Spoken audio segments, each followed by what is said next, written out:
Optometry is one of my favorite projects because I really love our clients. They're so friendly and nice. They really trusted us with the process, that we would lead them through all of the construction items down to every small detail. I would have no idea about the right lighting, how to arrange the furniture and any of that stuff. So just having you be able to do all that stuff with it, fantastic. We were able to collaborate with a graphic designer, with the contractors, and with the architect so that we could get everything to blend together and look just right. Everybody comments on how cool it is when they come in. So that's like, they come in, they're like, oh, wow.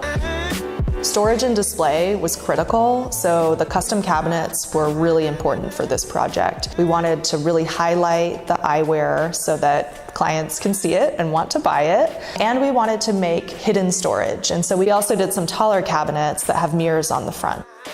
The Optician Table had really specific requirements. The optician sits on one side of the table and a patient sits on the other side, and the optician needs to be able to easily reach across the table to adjust their glasses, but there needs to be enough distance that it's not awkward for them to be sitting at the table together. So Jay and his wife Caroline picked a reclaimed slab, and then their friend Mike Lawson at Franklin High School turned the slab into the custom optician table. I really love how small Seattle is at times, because I actually already knew Mike from my former career as a social worker, where I would often pull my students from his class so that I could work with them.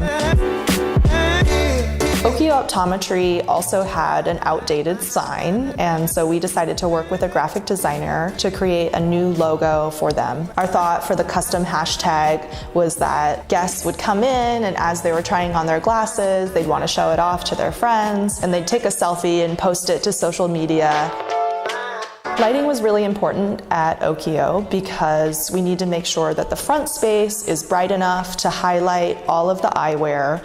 We also want it to be bright and inviting and welcoming so that people see it from outside. Whereas in the back, we want it to be a bit darker, which signals to patients that it's a quiet area so that people feel comfortable and at ease in those spaces. Jay explained that the contact area was really important because that's where guests learn how to do something that is really scary for them.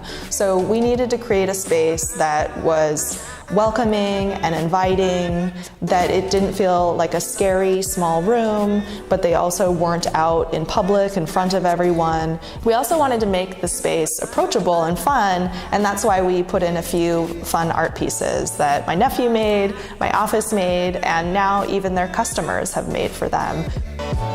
We commissioned a custom art piece from Greg Boudreau, who's a local artist in Seattle, and he actually made a half iris. And so when placed against the mirror, it finishes out the half circle so that it forms a full circle. I love that the story now is that when kids enter the space, they call it the dinosaur eye.